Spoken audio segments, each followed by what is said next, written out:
Pushing the pedals, nigga. We really wanna beat. That slick mix, nigga. Oh. I'm just chillin' with my shooter, nigga. I'm usually with a group of niggas. Yeah, you know the Van D, but everybody in that van draws. Worth the loot, the nigga. Selling grams to your super, nigga. Oh, you be saving hoes, you a super nigga? Come through on your block so deep, you gon' think we was marching for King Luther, nigga. My niggas rock out like they in a tour. I'm hanging with a couple shooters, but there's many more. What you speak is half full like a minotaur. We hustle hard, we can't even take a minute off. You not about that like what you riding for. That van pull up slow, open the sliding door. You better run to the crib or hide behind the wall, cause all you gon' see is shots like the final four. Give me the loot or you visited Luthor. Bang this big hammer, feeling like I'm the new Thor. Setting up shop like I opened a new store. Need my pockets looking like my thighs grew 2 more. Nigga, I'm too raw. Got a couple hoes, but I need a few more. My girl's acting moody still. I told the sitcom, my life's like a movie still. Look at the movie, chill. I'm just chillin' with my shooter, nigga. Oh yeah. I'm usually with a group of niggas. Yeah, you know the Van D, but everybody in that van draws. Worth the loot, the nigga. Selling grams to your super, nigga. Oh, you be saving hoes, you a super nigga? Come through on your block so deep, we gon' look like we marching for King Luther, nigga. Pull up gang like the Uber, nigga. She blowin' with 2 hands, I'm the tuba, nigga. My nigga Mount keep the 40, that's a cougar, nigga. I want the all gray Taurus, that's a trooper, nigga. I start signing them little pistols, you pop gunning. And when I bust they from 12 like the cops coming. A fair warning, I dance on them, put hands on them. And all the ops in their crime till I transform them. Black man, keep a gun, tap man. Straight hands off the waist, nigga, Batman. If disrespected, I spray like it's a disinfectant. And you ran up on the plug, well now you disconnected. Said he felt a bad hand, I'm glad he dealt. Now he got beef over onions like a patty melt. I strap up and act up, so back up. Whip crack up and pack up and stack up. My life is like old steak, cause it's cold and tough. Supposed to be cash when we link, this is not a cup. Your man shook, hustlin', I got the handbook. And we ain't talking abuela the way my grams cook. A chrome buster, heavyweight, bone crusher. And we can fade in the back like the old buster. I'm never telling, rap artist, convicted felon. And he thinks shit sweet till I hit his melon. I'm just chillin' with my shooter, nigga. I'm usually with a group of niggas. Yeah, you know the Van D, but everybody in that van draws. Worth the loot, the nigga. Selling grams to your super, nigga. Oh, you be saving hoes, you a super nigga? You a super nigga? Come through on your block so deep, we gon' look like we marching for King Luther, nigga. That secret sauce, nigga.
I don't really know them guys that well. Yeah, I gotta ask a couple people. I know a guy or two that know them. I don't really know. I don't know if UZD's gonna be there or not. I heard it. Chop Shop Radio. What's going on?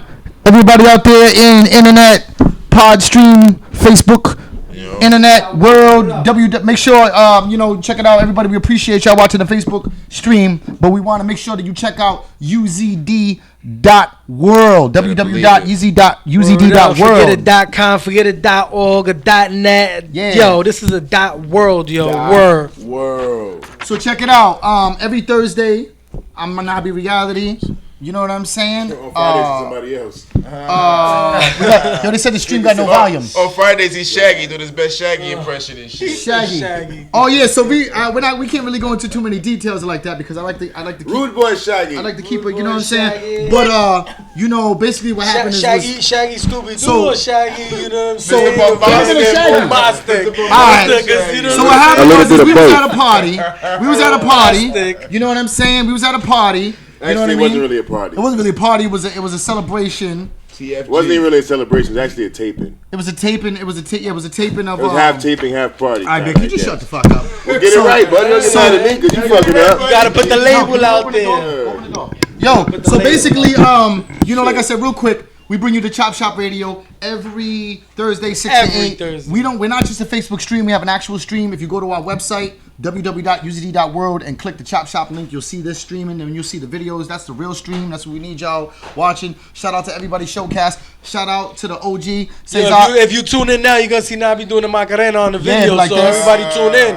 He's doing it, you know. So. Hard body. Shout out to the OG from the Justice League, Cesar Camachi, the big homies tuned in. You know what I'm saying? Much love to you, brother. Thank you for checking on, hitting me up, and checking on my daughter.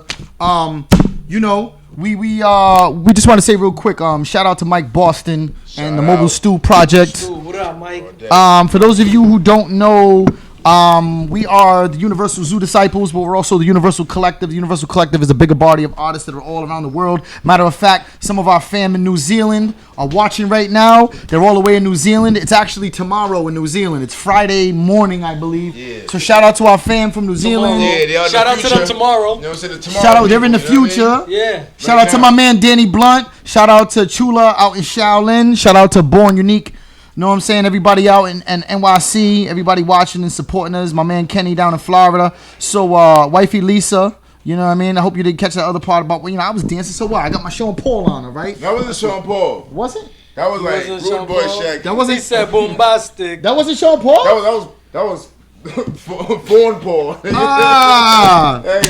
that was. So basically, the Universal Collective is a bigger umbrella of a thing that we have. You can check out. There's going to be information on the Universal Collective site.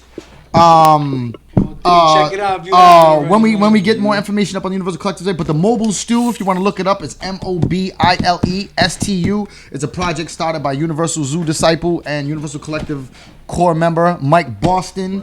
And basically it's a studio that he put into his father's truck, and he goes around and brings it to inner city youth to get them to express themselves instead of killing themselves. As people from New England know, Boston has a lot of gun violence historically, so Mike does his best to quell that. It was recently featured on I was also on NBC Nightly News. Mike himself was featured on.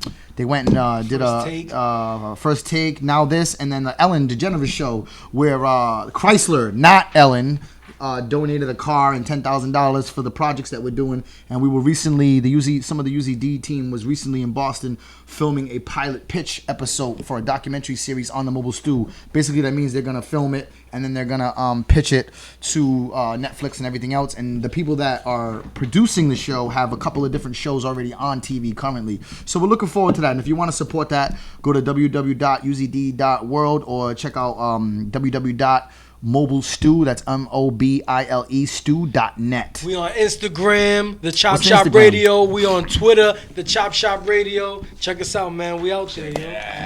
So just so y'all know, a little while we're gonna have DJ Johnny Juice. DJ, let me just brief before Johnny calls, because Johnny's real humble and he doesn't like it when I, not that he don't like it, but when I start talking all highly of him, he's very humble. He doesn't, you know what I mean? But Johnny's a legend. You might not know his name because he's one of the more behind the scene guys. But Johnny Juice was the Puerto Rican DJ that was part of Public Enemy. He has plaques for Public Enemy's albums. He's in the Rock and Roll Hall of Fame. He was on stage DJing when they were admitted into the Rock and Roll Hall of Fame. He worked on the first Beastie Boys album. He worked on the first Ice Cube solo album. He was worked with Prince. He's the guy that sits in the studio with Chuck D and says, Chuck, that sucks, or it doesn't. He's also worked on countless projects, like Busta Rhymes was in his breakdancing crew before he was a rapper. I mean, this guy, his level of history, he's like a fountain of knowledge. And people like Cesar Camachi, Papa Wu, Lady of Rage, Fred Hampton Jr. and him. I'm not saying those names to name drop. I'm saying those names because those are people that teach me things, and we need to start tapping into these unsung heroes, these people that might not be as well known if you just throw their name out there. But these guys have done way more for hip hop than some people that wrote a couple of good songs that you like. And I think that we need to pay homage to the OGs and respect them. You know what I mean? And shout out to my man C-Dub. You know what I mean? Russian Mafia, UC Connecticut. New Haven in the building. We have some special guests coming through. Some unexpected. Razor Shop Paper Cranes from Springfield, Mass. are supposed to be coming through, stopping through. My man Kyle Big Ups in the house. We got Slim here. Big up.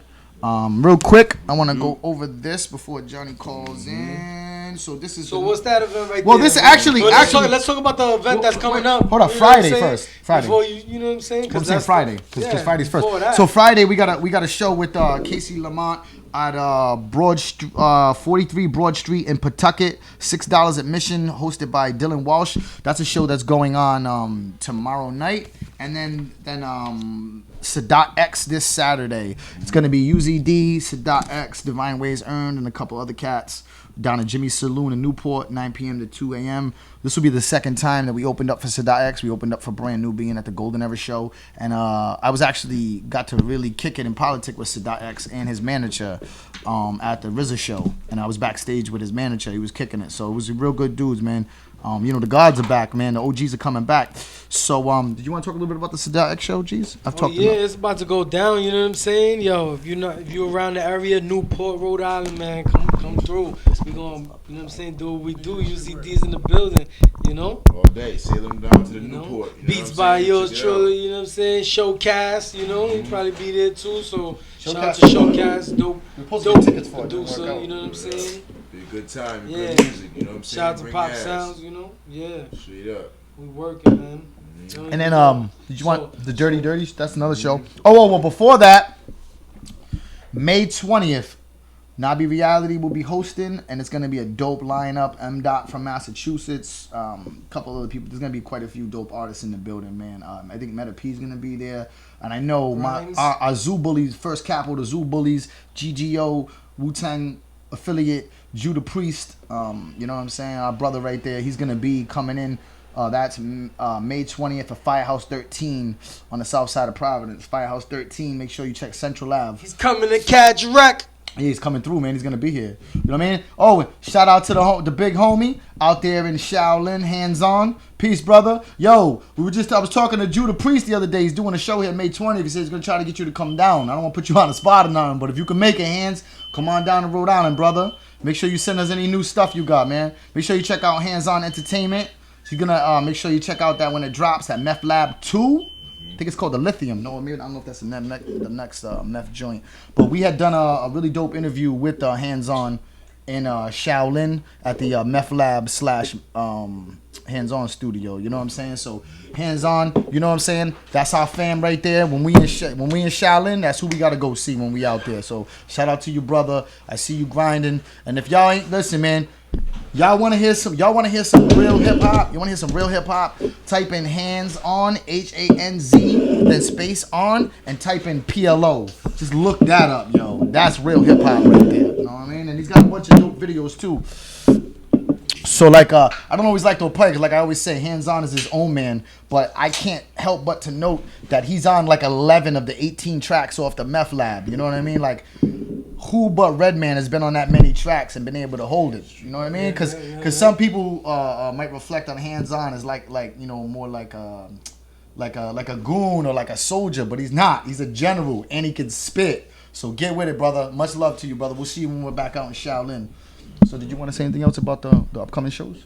Yeah, yo, it's gonna go down, man. Yo, UZD is gonna be in the building. You know what I'm saying? Sooner than ever. Friday, Saturday, next week. We, you know what I'm saying? We showing love to Judah Priest. You know, he's coming all the way down from Philly. You know, so it's going down major, you know. Shout out to them Yes, dirty sir. niggas too, man. Yeah, man. Dirty Universe, and this will be coming. So next month. Yeah, talk about Next month we will have this Dirty Universe. and It'll talk about be- the event after that. I will. This will be one of the first shows that It'll be one of the first shows that I helped put together completely without like too many outside sources. Me and Gwen from Dirty Dirty really put this show together. It'll be hosted by Sticks Diamond Eyes.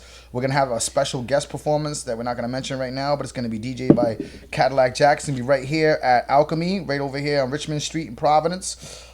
Check it out. Location Richmond Street. Check it out, man. It's going 21 down. and over. It's gonna be dope, man. As you see, sponsored by our people. Shout out to 13 Folds Magazine. Word. Yo, his Using magazines Dirty is Dirty. dope, yo. Yeah, man. And where we actually have They're an not ad. like your average magazine, Nah, so it's you know not. what I'm saying? It's It's that like a weed underground, advocacy magazine. underground weed. You know what I'm saying? It's just, it has some politics in it. You know what I'm Yep. saying? So then, publicly, first time we've already met it, but I put it on Facebook. I want to publicly say that we are beyond honored to announce that in direct partnership with Mook Gibbons, the founder of Wu-Tang Management and the Wu DJ Coalition and Protect Neck Records, and DJ Ice, of the head of the Wu DJ Coalition, which I'm a member of, and the Chop Shop Radio in partnership are going to be starting a monthly Wu Wednesday event, Rhode Island Wu Wednesdays, at the same location as the Dirty Universe event, which is Alchemy, 71 Richmond Street. There'll be more details on Facebook, but if you look up Rhode Island Wu Wednesdays, it's up there. Like I say, I'm not saying we're the only one, but there's people out there that throw a W on your flyer and they call it a Wu Wednesday. And I'm not saying everybody does that. And that's no shot at nobody in particular, because there is official spots like the one in Boston that goes on. But this is in direct partnership with Mook Gibbons, who is the founder of Wu-Tang Management. So this ain't just like we just throw the W on and like some other people and blah, blah, blah, blah. And we have permission to do so. And it's an honor to be granted that permission for all the hard work that we're doing and in recognition of that. So if you want to party on a Wednesday, we're going to start the party early, probably 8, 9 o'clock and end it by midnight because it's a Wednesday. We want y'all to come out. There's going to be DJs. There's going to be Wu-Tang affiliates coming through. There's going to be prizes. There's going to be a bunch of stuff, man. I don't want to amp it up too much, but if y'all mess with us, you mess with Wu-Tang, make sure y'all come through, man, and y'all Make sure come you through, check it protect your out. neck. And protect your neck. If you're a motherfucking DJ and you watching this shit, Oh, yeah, man, get you into know what I'm that. saying? You want to have more of a DJ battle type thing. Yeah, you know what I'm reach saying? out, man, Instead reach of, out. instead of MCs battling, you want the DJs to control the Reach out to control any the one set. of us on the table. You know Reach what I out mean? to So us. that's what the whole Wu DJ Coalition was made for, to bring the power back to the DJs. Okay. So yeah, we want DJs out there. So if you DJs interested in going head to head or just rocking out on the set on the show, man, just holler at us, man. We make that happen. I mean, that's what we gonna do. We gonna get these DJs, try to select some DJs out here for a change instead of having these whack ass rappers on the motherfucking stage boring the shit out of everybody. Plenty of whack rappers. Pissing niggas the fuck off and shit like that. You know what I mean? The DJ go out there and start bullshitting. We gonna get them from behind us table. Every time I go to a show, I always tell the DJ yo, feel comfortable to do you. You know what I'm saying? Don't just leave it playing. You know what I'm saying? Just go in, start chopping your own shit up, chop it all up. Because that's what makes it. And I'm gonna hold my bars regardless. So you ain't gonna mess me up if you stop the beat on key. Some people can't You know do what that, I'm though. saying? Yeah, man. Some people can't do that, And then though. stop. Because they not listening Some people probably. can't rap You out know the what I'm background saying? vocals, though. Man, some of the fucking DJs can't Well- stop the shit on time and start the motherfucker back. When I first came out, you know what I'm saying? Have And you I- looking stupid as shit? When I first came out, I did a performance. I used to use background vocals and stuff, but then, came out? you know what I'm saying? Like performing and all that, Alex you know. in the back. I had like the full clear track and and say all stuff that, like because No, I didn't have the he's access not talking to about how you take came them out. out. I didn't have the That's access about to the way you take came them out. out. These tracks were probably old. Rude boy Like, Shaggy. they Rude was boy Shaggy. they was on the underground tracks. So how could you take the vocals? I couldn't. You know what I'm saying? But I wanted to rock that song. You know what I'm saying? Sad thing is- Some of your favorites now be on SoundCloud. I performed. You know what I'm saying? Yeah, and, yeah. and it had the whole track behind it. So Yeah, at first, that you know one what I'm is a different saying? level. That's my favorite joint. But still, I'm on another level. after, you know what I'm saying? Learning, just going crazy. Just doing without it and putting on a show, you know what I'm saying, with your vocals, because it was just a lot too much, and sometimes you don't catch it, but your whole joint, you know what I'm saying, but Some people don't know their whole fucking joint. yeah. Whoa, nigga, we was talking to somebody the other day. Doing the chorus is good too, you know what I'm saying. yeah, If the you have to chorus- go, ain't nothing wrong with putting the chorus in. yeah. there's nothing wrong But when with you're that. doing your But you 16, doing your whole when you're Especially- doing your especially 16, if you're it gotta be fresh, raw, Yeah, yeah. just the beat and no other Yeah, ad lib I mean, you can ad-lib. or Ad-libs your ain't bad. backup. I You know mean, what I'm saying? Your hype man. It depends. Your hype People man. ad-libs, they can tell if you fucked Well, up. I mean, if you on stage Well, by you have yourself, to if know you're on how to stage do by it. yourself, Yeah. and you put in the hook and some ad libs, ain't nothing wrong with that. You know what I mean? Ain't nothing wrong with that. You know. You got a hype man. If you got niggas on stage with you, Some extra. you the hook, okay, but you don't really need no ad libs. Your niggas on your song. But we was talking to somebody the other day, and this nigga was like, I make songs, and then I don't even listen to them after. I just do them. Just and then keep I do them going. Who was that we told? I Who the forgot. fuck said that? forgot. Man, I forgot who that was. So But you're like, making tracks and we then you don't- listen to we them? don't listen to your own fucking shit. If you don't listen to your own songs, anybody How do you listen to critique it? them How do you critique it if you It's don't? It's like every chef need to taste his food before he put it out to the other motherfuckers, right? I mean, it depends where you work at. If you work in the prison, you probably don't care. Yeah, The they ain't prison tasting chef. nothing. That niggas ain't They no just- fucking chefs. They just Niggas- slap Nah, this shit. nigga, Nah, I'm man. a chef. Ah, You get paid That's $3 deaf. a day to be a chef. You ain't that's Yeah, deaf. Yeah, $3 a day to be that. but people in power be getting lobsters and all that to them, so, you know. Who? Where? And Martha. Yo, you know what was crazy? The jail Martha Stewart was in. Yo, you know what was crazy though? That was her Oh, crib. oh, that was oh, no jail. Yeah, they like I a crib. think Oh, this don't trust might no be caller it. ID. Don't Oh, trust no no caller caller ID. They be like, So screw let's you, see who this Nobby. is. Let's see who this is. Telemarketer. Yeah. What Chop up? Chop Radio. Yo, It's popping. Dude. Peace. Who we talking to? it's Johnny Juice. How, wait a minute. How do we know this is you and not an imposter? The number was blocked. Word up. My number was blocked. My number was not supposed to be blocked, but I didn't put any special blocking techniques. Yeah? How we know this not? How do how we- we know it's not WD-40? How do we know this ain't WD-40 calling us? Yeah, it's WD-40, the favor saver. What up? So, what up? For those of you who do not understand, we have the legendary Johnny Juice on the phone from the as far as it's like people modern day times think of certain like legendary groups, but as far as like the older guard, man, it doesn't get much more legendary for me personally as Public Enemy, because I feel like Public Enemy was a group that introduced standing up for certain principles that some of us didn't hear in the music at the time. But we'll go through it because Johnny's like he's a history book. He's an audio history book. So Johnny, what's going on, brother? I'm chilling, man. I just heard some distressing news about KRS-One and A new album? his new album. I heard it's not really that good. I haven't heard it, so I'm gonna reserve my opinion on it. But I heard he actually did a rest in peace to Ad Rock instead of MCA. Why is that something that was like a little disturbing to you? That's like Flavor Flav passing away and somebody saying rest in peace Chuck D. Oh yeah, because he basically said rest in peace to the one that's alive and not the one that died. Correct. Oh well, maybe he. Oh whoa, hey, I can't say nothing about that one. So let me ask you this question now. You know, you're an OG. You've been in this game almost since the beginning, and you've seen a lot of the guys that we look to as legends. You know them personally. You dealt with them, and I won't ask you to go into too much about like personal relationship stuff. But what was your take on the whole? I don't want to get into a whole giant subject about this, but what was your take on KRS-One? And people criticizing him for his defense of Africa Bambaataa and all the molestation charges and all that stuff. I'm not really asking you about what do you think about Bambaataa and the molestation. I'm asking you what do you think about. Molestation? Well, I'm asking first about the KRS-One thing.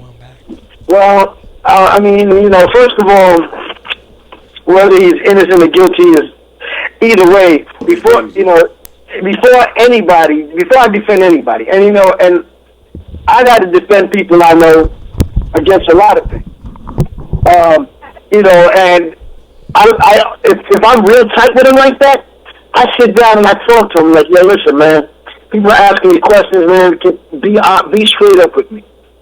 And if it's something where I really, really, really am behind them, but they're guilty, you got two things. You can say, listen, no comment, or you can just say, yo, I'm behind them anyway. When it comes to the subject of being a child molester, there's no fence riding on that.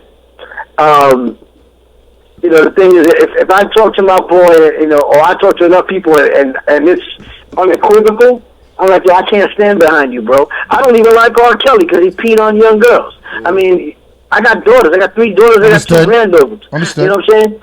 You peeing on young girls? Come on, man. I can't listen to that dude's music. I want to go play it.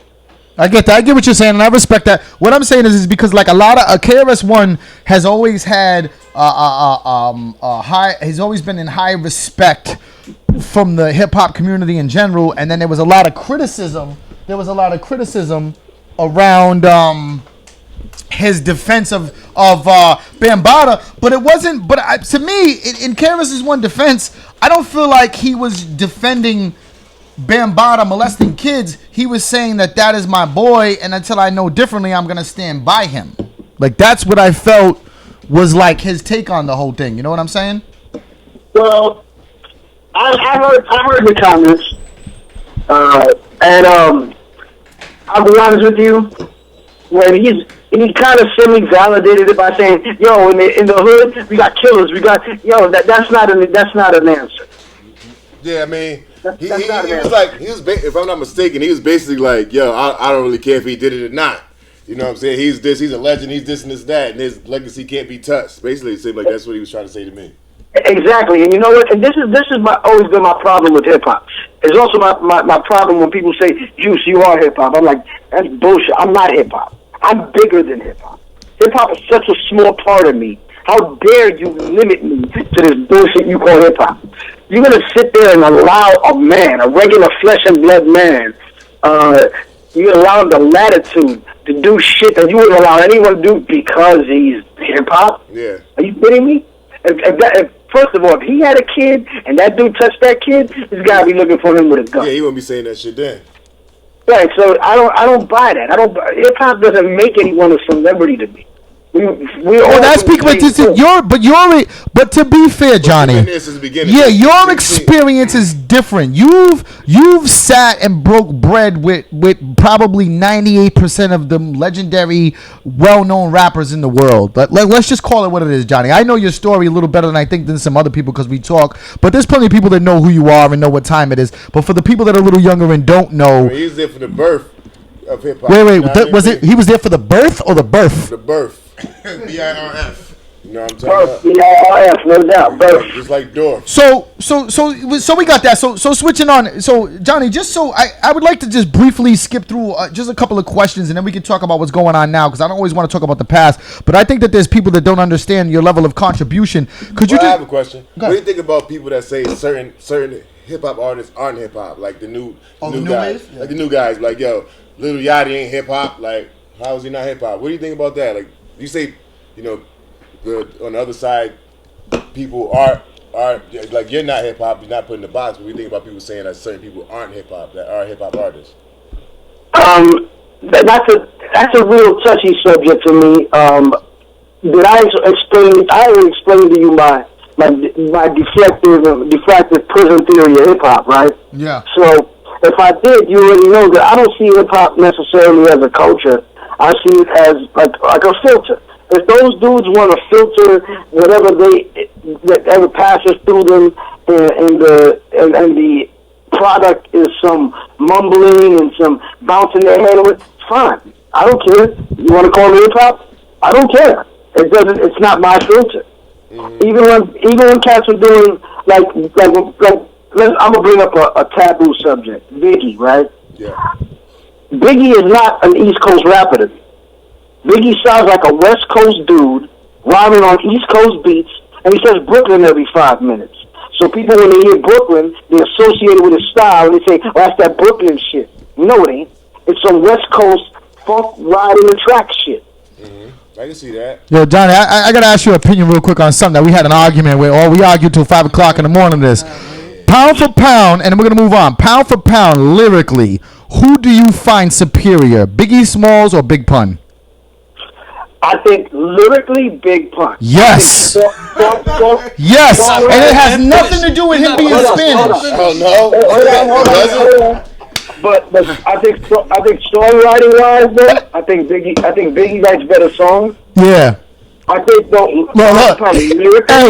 Hey, listen. If they battle lyrically, like a straight lyric, like the way they battle now, where they stand toe to toe with no music, probably destroy Biggie. Hey, Johnny, you want to know what's funny? Hold up. You know, toe to toe, no music, Pun with the straight. No, but hold up. No, you hold up, nigga. I'm trying to ask him a question. toe to toe with no music. Pump, in your opinion, Pump with the straight Biggie, Juice. I think Pump would destroy Biggie. So check this out, Juice.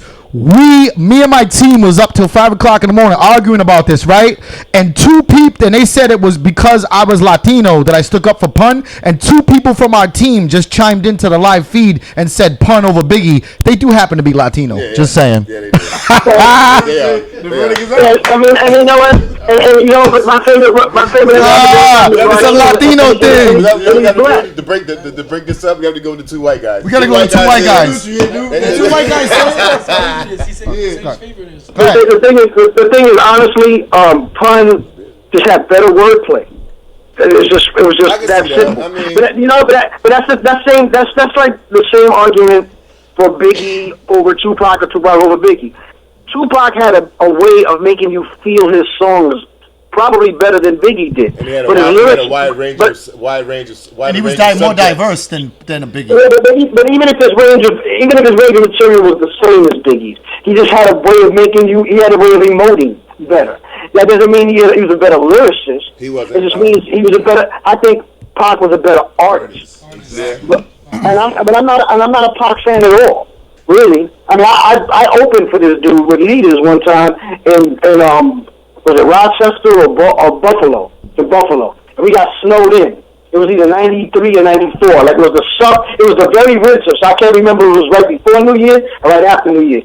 And we got snowed in, and the whole night, we were locked in the hotel, me, Brown, Buster, all of us, and Pac in them.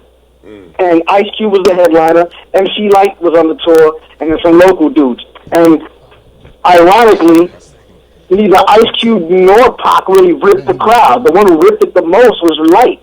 MC Lyte has always been one of my favorite MCs right after Bahamadia. Right after Bahamadia. Young Buster too? Young Buster. What was Buster, yo, the craziest dude. What was I always ask this question, but what was Buster's name again before he became Busta Rhymes? MC Chillowski. Busta Rhymes. He was a breakdancer in the crew. So I wanted to just go through like brief points of history, and then we'll move on. Just because, like I said, for people that don't know the level of what was your involvement? What exactly was your role with the first Beastie Boys album? Because that's historical right there. Well, that was actually a mistake. We was talking about the first Public Enemy album. I was in Manhattan. Chuck gave me a ride to Manhattan because we were doing something out there, and we stopped by Def Jam real quick because Chuck and Hank had to talk about something. So we get there, and Rick Rubin's like, yo, let's go to dinner. We got to discuss a bunch of things. And then Chuck was like, yo, you going to be good? Because I had to go home. I was in high school. My mom's, I don't know about your guys' moms, but my mom wasn't playing with the school. So I had to keep my grades right, and I was a talented and gifted student. So them grades would slip. That was it for my music career. So I called my mom from a payphone, and she said it's cool. I'm all right. The payphone. We went out to dinner, and very expensive restaurant, and I was nervous. I didn't have money like that to eat there. The Chuck's like, yo, listen, it's a business expense. Just get whatever you want.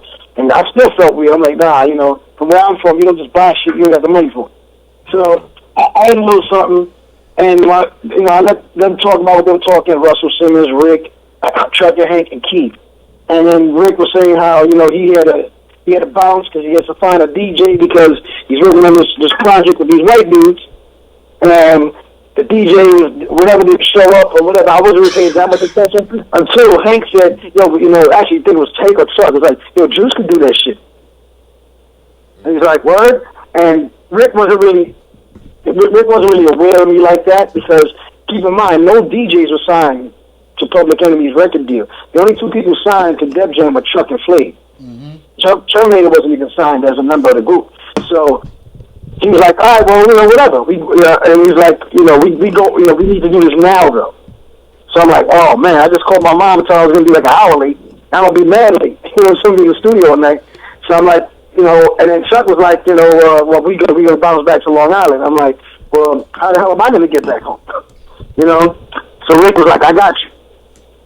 And this was in the heyday when Def Jam was still getting on its feet and really becoming what it would be later. Yeah, right. Exactly. So, Beastie Boys stuff was being worked on, and we were just kind of like getting our feet wet. So, I rode with Rick. We went to someone's telling me we went to Chungking, but I don't think it was Chungking. It was Chungking. We went to Chungking, and they had a turntable there. It was Bobcat's turntable and mixer that he did bad. He did the scratches and stuff on bad with, and the turntable was decent. The mixer was in horrible condition. They didn't have knobs on the faders. Damn. So that's LL's bad you're talking about, right? LL's bad, you mean? Yeah, that was bad, because Bobcat did all the scratching on that album, and Jazzy J did the scratching on the first album. So Cuphead literally did no scratching on either one of those albums. Why was his mixer all fucked up, though? Because he was bad. Okay. So so just fast forward a little bit. So when you got involved when you did that, you had no idea how monumental that would be, that project. Just like you had no idea how monumental Public Enemy would be. I mean, you guys didn't know what was gonna happen, like, because hip hop was still fresh at that moment.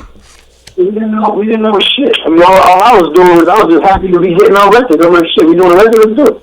So Did you feel like the Beastie Boys, like within the Def Jam, did you feel like they got treated better or different because it was a white group compared to the other groups? Did they get treated differently? Well, now listen, keep in mind, Beastie Boys was Rick Rubin's pet project, and he was a white boy. I mean, I don't think it's because they were white. It was his pet project. I mean, Rick had a punk group on Def Jam, which y'all probably never heard of. The first record that was on a Def Jam imprint, the group was called Hose, Hose. That was on Def Jam? That's had the Def Jam imprint. There were guys, or was it like Hose or Holes? No, not Hose, Hoes, Hose, like a hose, like you hose something down. Oh, okay. So, that was the name of Rick. We Rick. Chop Shop. We sorry. Yeah, I had a whole different image in my mind. I saw some like 80s chick with like big hair, like, we the hoes. Where the hoes at? Where the hoes at? We right here, Def Jam. Exactly. and those dudes were a punk band. Now, the record came out in like a paper bag type sleeve, but it had the Def Jam imprint. Did it have the turntable arm? I don't think so. But it still had the Def Jam imprint. And this was when he still had his college dorm. This was in Rick's college dorm days. Yeah, because that's where Def Jam started, right? From the college dorm and all. It was Rick Rubin started it from his college dorm, right? All of that. Def Jam? Yeah. Mm-hmm. And then Jazzy came in. They did "It's Yours," which was supposed to be, according to Jazzy J, was supposed to be Special K, but he was already signed as a member of the Treacherous Three. Mm-hmm. Oh, okay, all right. So with the Special K's big brother, T.La. Rock. Like, where did the Beastie Boys and all of them fit into that? Well, they were, again, this is why I brought up the punk band Hose. Yeah. Rick was in the punk band. The Beastie Boys were a band called the Young and the Useless. They were a punk band. I didn't know that. So you're saying the Beastie Boys were a punk band called the... Oh, I didn't know that. Okay. Right.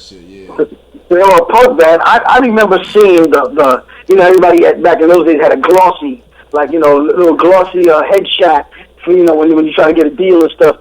Their headshot was like all three of them on a corner of Manhattan, and Ad Rock had a mohawk, and he was hanging off some of the don't walk signs and shit. And I remember that picture. I wish I'd snatched it from Rick's office. Do you feel like the Beastie Boys were naturally hip hop or more like manufactured to be hip hop?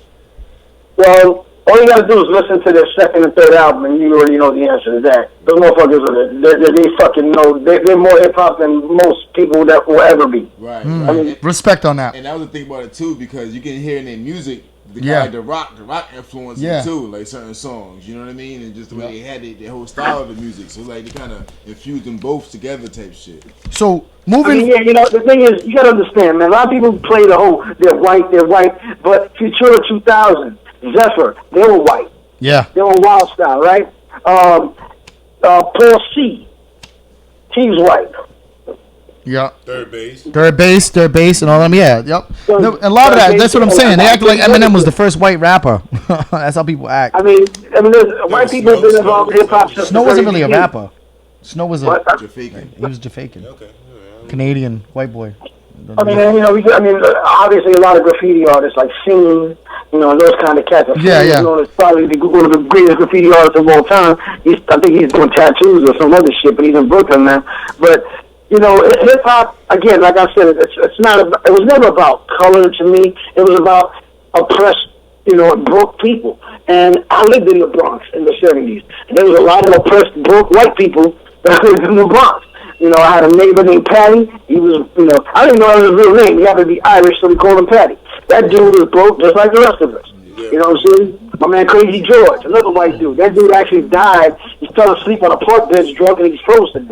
So a whole bunch of whiteys around the area, and it was whatever, and there was a whole bunch of us, sticks, and there was a whole bunch of the black dudes, and it was there too. Everybody was everybody, and we all lived in the same building with no heat and all that shit. So it was like, you white,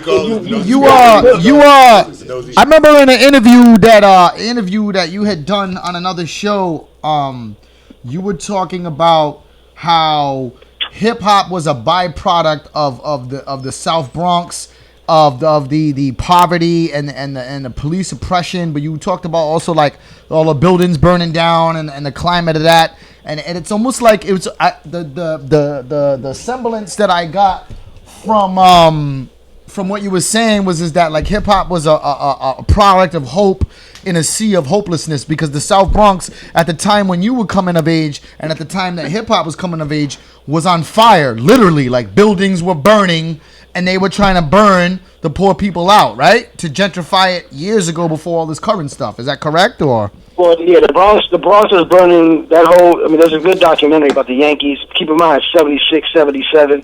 The Yankees and all that shit. The Rebel Brothers. While everybody was flocking to the Bronx to see the World Series, the Bronx was burning, and there was a process or a program called benign neglect, where they specifically they refrain from allowing civil and civic services to go into the Bronx to service them. Garbage wasn't collected. A lot of the landlords, the tenant buildings would burn their own buildings up for the money, for the insurance money, and the fire trucks wouldn't go in there to stop it. You how do you feel about the there's been some criticism by traditional hip hop heads, but a lot of OGs are behind it. How do you feel about the depiction of the South Bronx and history of hip hop in a historical fiction TV drama Get Down? Well, that's funny. I talked to Raheem from the Furious Five, who was one of the consultants. I actually met that brother last year. Good brother. They had direct Furious 5 consultants dealing with the show. Not just that, Nas is with it. Also, Nas is an executive producer. Yeah, he's the one that raps. He plays the guy in the future. Yeah. Right. And the reason why he personally picked Grandmaster Flash and Flash brought in Raheem, because his favorite group was the Furious Five. I question why would a Queens rapper try to emulate a Bronx rapper from the 70s? Why don't you just hire somebody like Kaz, or Grandmaster Kaz or something? And the reason why is Raheem told me straight up, well, because, that was like one of our main, enemies, and he loved the Furious Five, so he hired Raheem. Raheem, by the way, is an extremely thorough book of knowledge and just straight up facts from that era. That's for sure. I mean, when I don't know something, I call Raheem. No, that's for sure, because I actually got Judah Priest, our Wu-Tang fam, actually introduced me and Cash to him at Perry P? I don't want to say his name wrong, but Percy P. Yeah, Percy P. We were at the OG. He was the one that had a lot to do with All Eyes on Me, the Pac album coming out, and he's also the one that helped his nephew get that position in that show Empire, Hakeem. So that was a big knowledgeable thing. It was interesting because he was. So, but the question is do you think that show is teaching things, or it's exploitative to true hip hop knowledge? It's not exploitative, but it's not teaching anything. It's a drama. It's a drama based on events, but it's based on events. And keep in mind, everybody's view of what occurred is going to be different. You walk into a club, you see the club based on your perception. You walk in, those three bitches was looking at me. Yo, this nigga over here staring at me. What the fuck? Yo, what? You know, the bar is packed. You're gonna see it based on what you believe and how it revolves around you. Mm-hmm. Now, somebody else could be at the bar, and you could walk in, and when you walked in and told your story, you was the center of attention. Yeah. The dude at the bar was like, I didn't even see that motherfucker walking. Mm-hmm. Word. Exactly. So everybody's point of view is going to be a little different. And keep in mind, when a lot of these things were happening, nobody was a ghetto celebrity really or superstar. Yeah, eventually it started happening.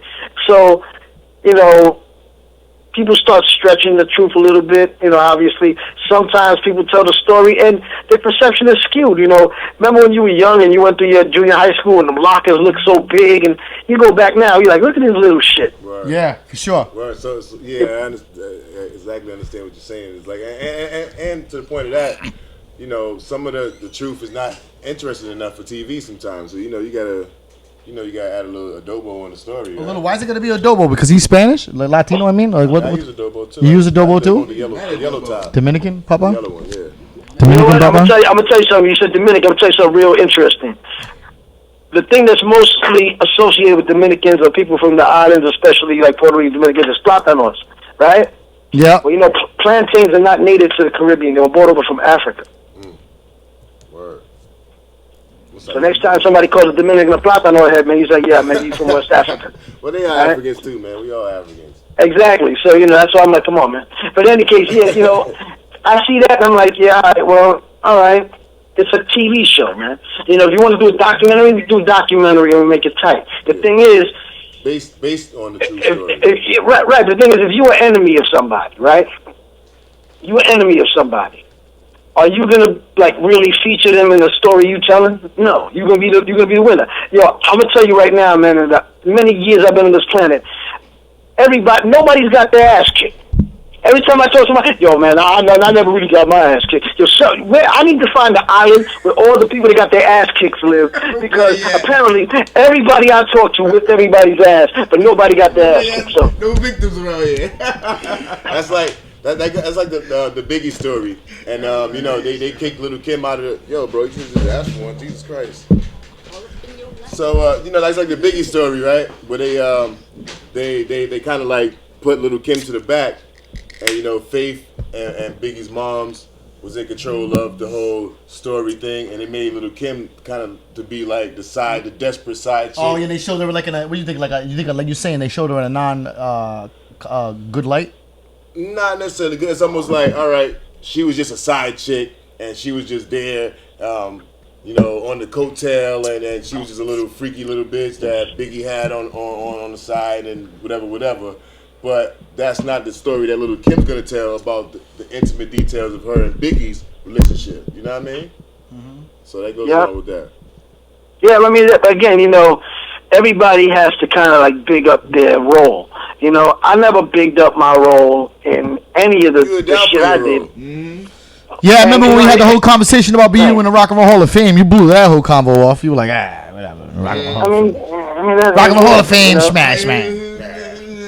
Yeah, I mean, so the thing is this, man. You know, I'm interested in a no holds barred, unadulterated truth telling of hip hop. Word. Yeah, and that's how it should be, though. But that'll destroy a lot of people, man, because a lot of people's legacies are tied to what they are known for in hip hop. Mine isn't. If you take away everything I did in hip hop, let's say I never existed in hip hop, I've done so much shit outside of it that I'm a legend anyway. Yeah, word up. You know what I'm saying? I mean, like, really. It's like Papa Wu. It's like Papa Wu. It's the same thing. Shout out to Papa Wu. He was actually tuned in. I don't know if he's still watching. I have another question, man. You've been around for a long time, right? And I was watching this interview the other day, and this dude, I forget what this dude's name was. He's like a popular rapper, kind of, but he was like, in the industry, there's a lot of like homosexual activity and stuff going on. Do you think that's a gay? Are you saying no? You comment on the gay agenda, like the whole how they push it. No, I'm just wondering. This is what you're saying. Cause about the gay thing, huh? The gay agenda. Like the homosexual thing, like where he's like, yo, like some of these rappers want to blow up, and there's guys that's like, you know, you gotta do this and do that, like how Tupac said Quincy Jones did to him, and stuff like that. Man, Is that something Yeah, that... see, the thing is, did Tupac say that, or did other people say that about them? I heard Tupac say it. I believe I heard a clip. In an interview? Yeah, it was a clip, an audio clip of Tupac talking about it. All right, well, I mean, I didn't hear it, but I mean, it's funny that you say that. I'm gonna give you another Public Enemy, Johnny Juice true hip hop story, right? Right before the Rock and Roll Hall of Fame. You know, we found out we were getting in and all that stuff. There's a process, and you can find out who's going to induct you and that whole crap. But Chuck came up with the plan to have Harry Belafonte induct us. And why did he the choose Rock and Roll. him? What's that? Why did he choose him? Why him out of everybody he could have chosen? Because Harry Belafonte is like, you know, one of the greatest black activists / artists, singers. He's a quadruple threat. The dude is an icon. And he, by the way, he also executive produced Beat Street. So there's a lot of things that, you know, the reason why. But really, his activism, his powerful black man, the fact that he won the Oscar. I mean, this dude is the man, right? And Chuck highly respects him. So he said, that's what I want. And the Rock and Roll Hall of Fame, you know, whatever the board, whatever they are, they said no. So Chuck was, you know, we were talking about that, and Chuck was like, I don't know who you get and blah, blah, blah. I'm like, we talking about Harry, right? And he's like, nah, you know, the Rock and Roll Hall of Fame don't want Harry. And I'm like, so boycott the motherfuckers. Well, wait a minute. So the Rock and Roll Hall of Fame at first said no to that? Yeah, they said no to that. Why? It's their club. They you know, they don't want that. They don't want that. You know what I'm saying? But Chuck was like, I don't know what we want to get. So I'm like, well, who do they want? And he said, well, I don't know. I said, well, ask. And he asked. And they were like, well, you know, we need somebody young and hip and blah, blah, blah, blah. Because it's going to be on HBO. And he's like, well, like who? And I swear to God, they were like Dr. Dre. I'm like, you mean the motherfucker that's damn near the same age as us? What the hell's wrong with you? Yeah, that's all. Yeah, not even the fucking the Rock and Roll Hall of Fame. That's what he said. This is before. Keep in mind, NWA wasn't in the Rock and Roll Hall of Fame. Exactly. So we're like, I don't even understand what the hell that shit means. So Chuck started going back and forth in his head about who he would think of, and he thought maybe you want somebody young and hip, Will Smith. First of all, Will Smith's first tour was opening up for PE, right? You know, so, and plus, Will is a powerful dude in the industry, big time, and he's a good dude, right? So he's like, well, maybe Will.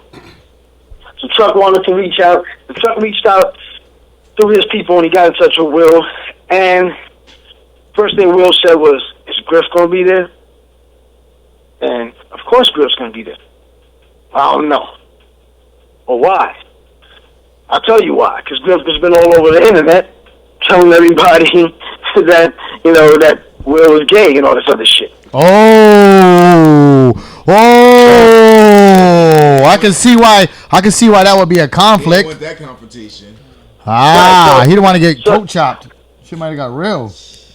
No, I mean, you know, I don't think it was that. You know, he thought to him, Griff's my friend.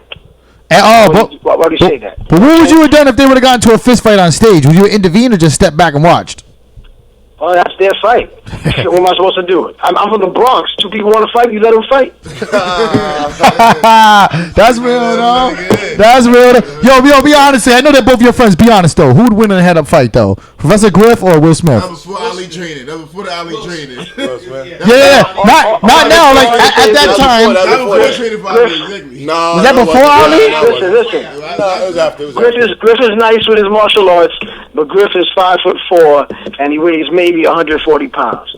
Will is 6 foot tall, and he's damn near 200 pounds of his muscle. But can he fight? Can he fight, though? Well, listen. You know what? The industry niggas be knowing them little defense. They be learning. So you think that in a head up bite? So you think in a? Well, listen. Will's from Philly, dog. No, I am not hating. I'm just saying that. Now, listen, he's from South Philly. People forget. Just because he made a song that sounds happy, that this motherfucker can't rip your fucking head off. No, and I'm not saying that he can't fight. I'm just saying from your perspective, knowing both of them. All I know is one thing though. I heard that Tresh and freaking Pete Rock got into a fight, and Pete Rock gave him the hands. Word, put a pause on him. P-Rock ripped on Church? Come on. He said he heard. Yes, He sir. heard. Believe me. Hey, if Johnny Juice says he heard it, he was probably there and he knows, but he didn't want to say all I that. wasn't there, but I heard from multiple sources he gave Tretch the hand. So, That was my last day on earth. I'd have seen P-Rock give Tretch the hands. I'd have been done. I'd have been making funeral arrangements. Like, it's done. It's done. You can't sleep on people, man. I mean, look at this. You know who Johnny Taylor is, right? Nah. Who's that? Johnny Taylor is the first dude to go platinum, the first black artist to go platinum. He did that record, Disco Lady. Okay, yeah. Move it in, move it out, Disco Lady. Well, by all accounts, he was a pimp, right? So this dude did a nice, happy song. Move it in, move it out, real smooth, disco-y song. And in the middle of his motherfucking song, he would go the fuck off the stage and smack the shit out of his bitch as they come the hell back. Oh man, he got like put the powder in my hand, baby. So don't let this music shit fool you. Don't let this music shit fool you, bitch. They be like a pimp named Slipback. You ever see the Boondocks cartoon? He was like, "The computer's not working." He's like, "Psh, bitch, you ain't getting no new computer. You better figure it out." We on the Chop Shop do not condone smacking women, but we might laugh at a funny story. I'm just saying. For Mother's Day. Yeah, especially not for Mother's Day. Shout out to all the mothers. Shout out to the hip hop mothers too. Shout out to the hip hop mothers, Afeni Shakur. You know what I mean? Passed, right? I know, rest in peace. Not that long ago. So Johnny, we're gonna wrap this up soon, but we want to talk about the future. But one last thing before we talk about the current situation, when the books are closed, and 50 years in the future, when all of us are gone, unless we find like some type of drug keepers alive or whatever, when they find they do a documentary on Tupac and make him white. They do the PE documentary and Johnny Juice is a 6 foot tall black dude. No, Johnny Juice won't be mentioned. So just remember. Oh no, we're gonna make sure Johnny Juice gets mentioned. Listen, you heard it here first. Yep. Trust me. So, but what do you? I'll get a passing mention as probably a loudmouth little kid, and they'll just talk me off as like, "Yo, that dude need to chill." Yo, that's how they'll make me seem. You'll be like the loud Puerto Rican. So, don't worry about it. Hey, Johnny, don't worry about it. Don't worry about it. That's gonna be me too. They're like, "Oh yeah, Nabi, he was there." So, anyways, what do you think will be the lasting influence that Public Enemy has made, like the primary impact that the Public Enemy made as a group to hip hop and to the youth? Like, what do you think the impact has been? Is going to be like the one that later on when people look back, they'll say like, this is what PE did for hip hop. This is what Public Enemy did. You know what I'm saying, to the music. What do you think people will say about that in the future? I honestly don't think they'll say anything about any of that. I think most people that I speak to about Public Enemy say the same thing. Yo, man, I wouldn't have got my degree if it wasn't for Public Enemy. I wouldn't have went back to school if it wasn't for Public Enemy. It's things like that outside of really hip-hop. Because keep in mind, while we did have some, like floor bangers, like maybe Fight the Power or Rebel. Did you just say small bangers? Yo, stop it. Stop it right there. Just stop it. Just stop it. I say that because they weren't really dance joints. Yeah, but you're doing too much now. Stop it. Little bangers? Did you? This guy. I'm just saying. Keep in mind, we weren't on the radio that much. So the thing is, I mean, in hindsight, I think because Johnny, you're the most humblest dude I have ever met in my entire life, yo. I'm just saying, listen, man. The thing that really blew us up was probably Fight the Power, and it was really it was because of Spike Lee's Do the Right Thing, which is why Chuck. Fight the Power is one of the greatest hip hop songs of all time. If you don't want to say it, fuck it, I'll say it. And it wasn't supposed to be put in the movie. It wasn't. But the movie Redhead Kingpin did the theme. He did a song called Do the Right Thing, but Spike heard Fight the Power was like, yo, might have to slide your joint over or something, and it became what it became. But I think that the fact that they played that song throughout the whole movie, over and over. I mean, because it fit the theme, though. It Radio Raheem, all of that. Absolutely, it fit the theme. I mean, like me personally, and the kids that I knew, like we were listening. We heard the NWA and all that kind of music and this stuff. You know, we heard all this like gangster shit. But in the midst of all that, PE was already out, and then when PE started kicking that, the PE is the predecessor to the Dead Prez's and the Talib Kweli's and the Immortal Techniques. You know what I mean? Like that's the predecessor. True. That is the fucking prototype. The essence. So Fight the Power ain't no Little Bang. I don't care what you say, Johnny. All right, but the thing is, they weren't playing that on the dance floors. No, but the future leaders. But the future leaders of our neighborhoods were motivated by that song, me included. Well, that's what I'm trying to say. I'm trying to say it's not a hip hop thing. No, I know. I'm just fucking with you, Johnny, because we're friends. So what happens is when you watch that movie, first of all, the visuals are very important. Without that movie, would it have been big? Probably. Would it have been as big? No. You need a vehicle to move it along, and the vehicle was Spike's movie. And was there some tension that revolved around that movie? Obviously, the whole movie was meant to be a big ball of tension. You know what hit me the most about watching that movie was when he was like, oh, I don't like black people, moolies and this and that. He was like, what about Michael Jordan? What about Michael Jackson? He goes, oh, but they're not black. They're man, that hit me hard, man. You know what hit me hard, man? Really? Radio Raheem. He was a fucking asshole. Why? Because he went around having no consideration for anyone. And the thing is, and he didn't. He blasted his music, and people were like, yo, can you turn that shit down? No, fuck that. That right there, and I know the premise was, listen, man, you can't oppress me. Yeah, you can't oppress me. I understand that, but you know what? It ain't oppression. You living in an area with a whole bunch of people, and for you to fucking just insert your fucking foot in everybody's ass because you fucking feel like it, and then say, well, I'm black, I'm oppressed, so fuck you, got to deal with that. That was fucked up to me. Because really, he goes to get a pair of batteries. Johnny, I understand the premise. Again, like it is. Koreans, they go into different, into neighborhoods and they set up their stores. Well, you know what? Black people need to go in and set up their own stores. That's the premise of that. But you can go in there and ask for batteries. He doesn't speak your language as a first language. No, you're right. You're right. C batteries? D, motherfucker. That's how you talk to somebody that doesn't understand you? No, you're right. No. He fucking know the best I have that. No. You have it completely right. So we're gonna wrap this up and we're gonna talk about the future. But the last thing about the past I want to ask, as a member, but as a member of Public Enemy, what is your favorite Public Enemy song of all time? My favorite Public Enemy of all time? All time. Really? Favorite song, yep. Of all time. Wow. Probably, I know it's gonna sound weird, Brother's Gonna Work It Out. That doesn't sound weird. I mean, it's not the best beat that we've thrown together. It's not the best lyrics, but the way that shit starts off, bam, are you ready for it? That shit's just fucking crazy. Nah, it really is, though. My favorite Public Enemy song. What is it? Can't Trust It? Can't Trust It. Oh my God, that is my. I think that is my favorite. I think that is my favorite Public Enemy song. Can't Trust It.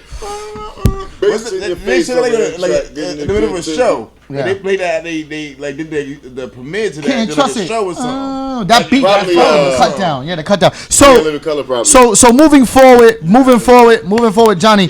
Can we talk about? Can we talk about the reason why? I mean, I always try to get you to call into the show anyways because you've been a mentor to me and you've been somebody that's really taught me a lot in the short amount of time that we've been building, and I love when you call the show. But one of the main reasons why I had you call in was because I got really excited when I looked online and I think it was giddy. I saw I wouldn't say giddy, but I'm gonna be honest with you. I'm gonna be straight up. I really physically smiled and I got excited. I got excited when I saw you put up a post about an album/book that is coming out. Could you please talk about that because the world needs that?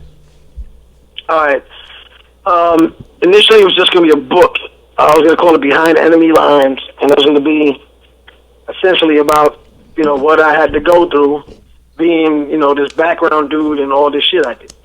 But then I expanded that to mean that, in my life in general, I've always been the background dude. I've played a huge role in everything I've done, but I've always been, I've always taken the back seat and let everybody else get the credit. But eventually I ended up being in a situation where all these positions I was in with all these people, I was really like, I was in the midst of a bunch of enemies. So I was literally behind enemy lines. I'm sitting here, coordinating and collaborating with these people who really didn't have my best interest At heart. So, you know, I sat there and tried to figure out how to extract myself from this. And at the same time, you know, I'm going to be forever attached to it. And that's why it's behind enemy lines. And also, you know, I was in the military, so that also has that connotation because there'll be a section on that. If you read the bottom tagline, like on every Public Enemy album on Your Boy Must the Show, it says the government's responsible, the government's responsible. When you look at Nations, the line on the bottom of that, it says, freedom is a road seldom traveled by the multitude, freedom is a road seldom traveled by the multitude. On this album, behind enemy lines, it says, beware false prophets, beware false prophets. And that should be self-explanatory. So who was your inspiration coming up? You know what I'm saying? Bring it back to the young Johnny days. Who was your inspiration when you started hearing, you know what I'm saying, that made you want to get into like the DJ? Honestly, really, I was a b-boy first. So my inspiration really was, I was a martial artist since I was 3. I got multiple black belts. I'm a multiple national champion. I'm a junior Olympic Now you got a yellow belt. 3rd degree yellow belt. When I came up, they didn't have degrees of any belts. They only had 5 belts. That was it.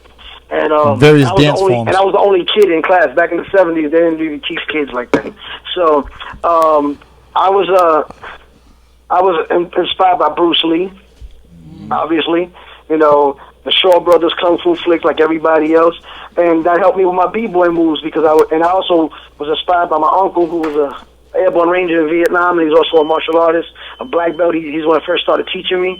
My mom's is a martial artist. My pops, everybody's a martial artist in my family. So you don't want to step close to that, fam. You know, and the gym and my cousin, and my mom's and pop's good friend Savage was a gymnast. He taught me how to backflip and how to do flares and shit like that. I added that. That became a b-boy thing, but.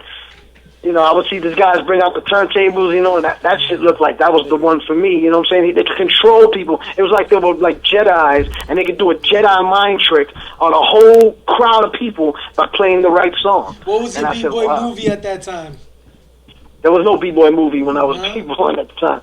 The b-boy movie, well, the first b-boy movie was Wild Style, yeah, and that was in 82, but I was b-boying before Wild Style. Yeah, niggas had to be b-boying before the movie, or it would have been no movie to b-boy. That's what, that's what made it, that's what they were trying to catch on with the wave, really, right? They were trying to get with the wave all that.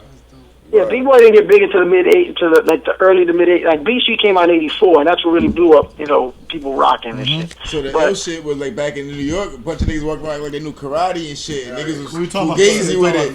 You know what I'm saying? But you was official tissue. You know what I'm saying? No, yeah, they start making noises and shit. Yeah. No, that nigga knew karate. He popping and shit. Nigga mad nimble on your ass. Do an L double flip kick on your ass. Sound like you're having an orgasm.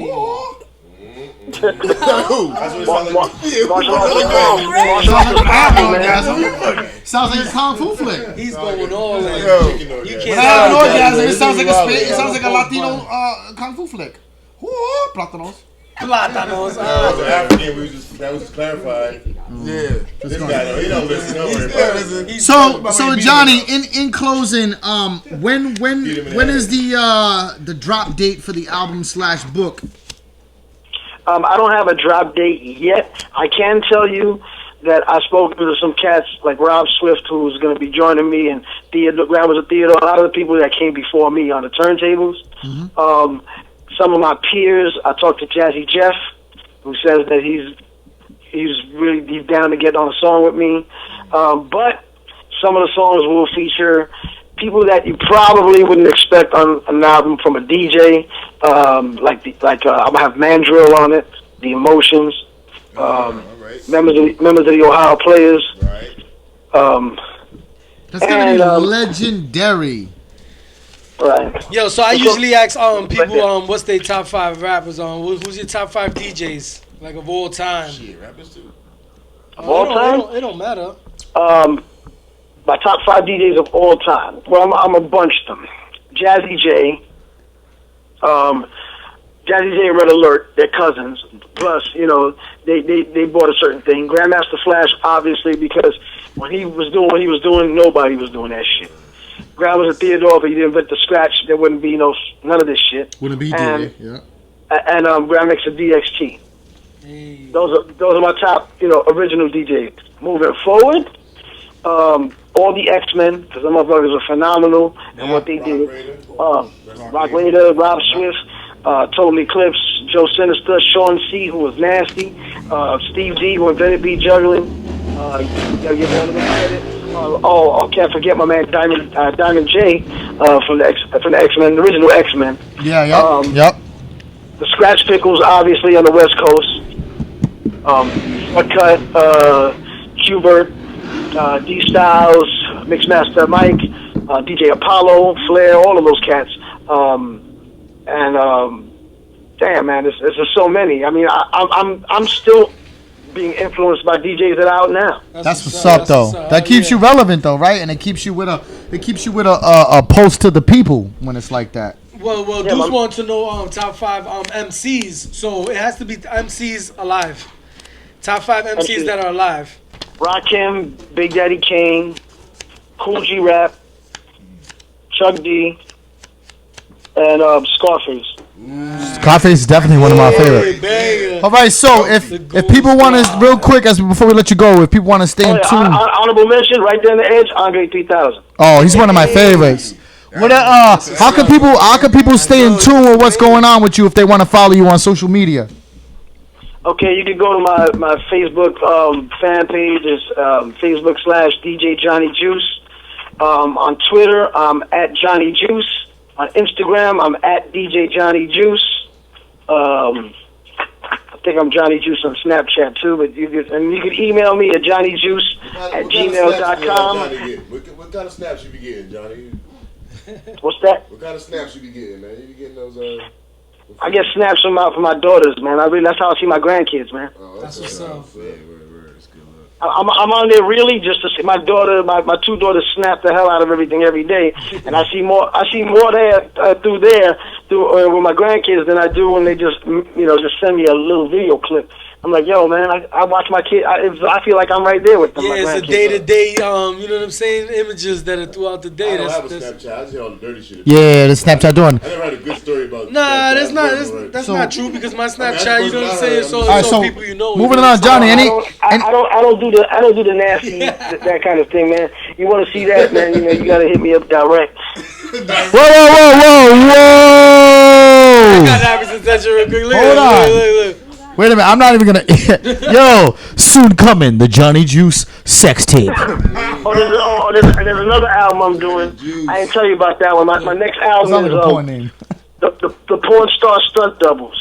Oh, the background guys, the ones that come in and do stunt cock, yo. Where do you sign up for that job? Stunt Doubles. Yo, is that cheating on your girl? He said, "When you sign up for that job." Yo, can I find that on Craigslist? I started. It's gonna be an ill ass album. Trust me. Yo, you fuck around and sign up for a stunt cock and show up at gay porn. You're like, whoa, what do I do now? This is I gotta ride too much. I gotta ride. Have you asked for a pay raise? That's not in my rider. Yo, Johnny, any last final shout outs? And like I said, it's always an honor when you call. And thank you for anything else. No, it's already done. We gotta wrap it up.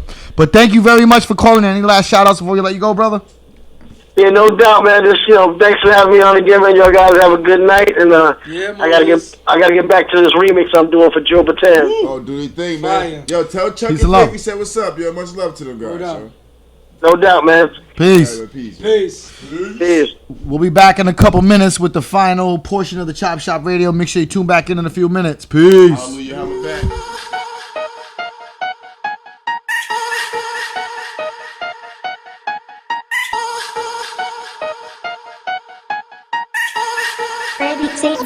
Yeah, I feel they hating me cause I'm getting mine.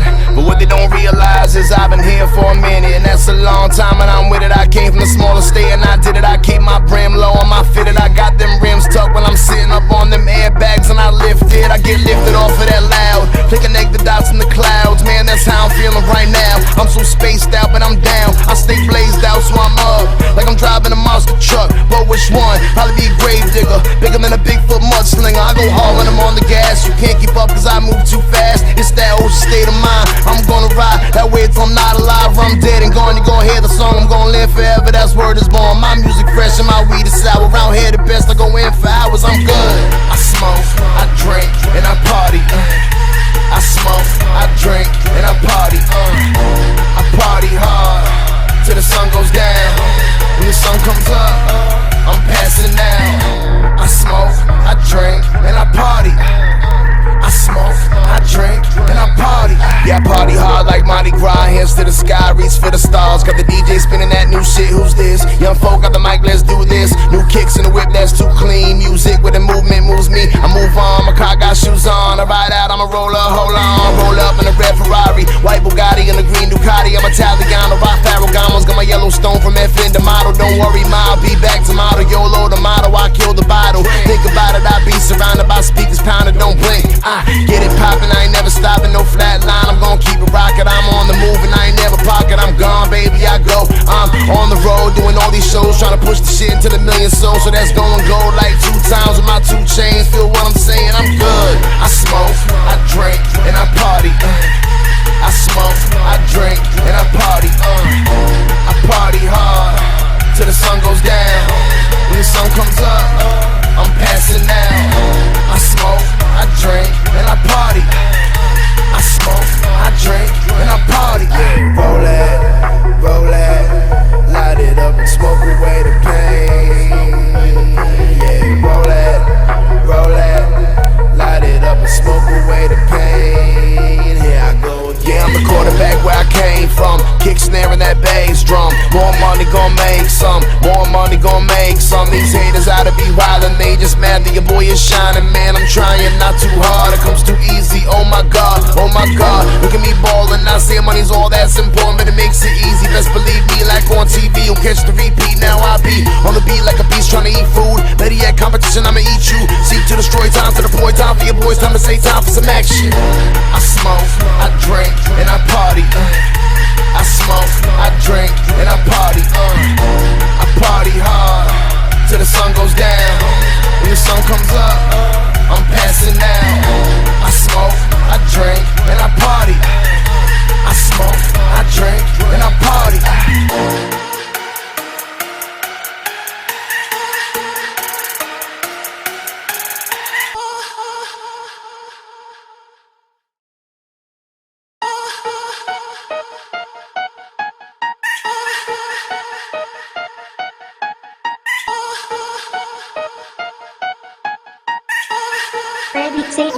Yeah, I feel they hating me cause I'm getting mine.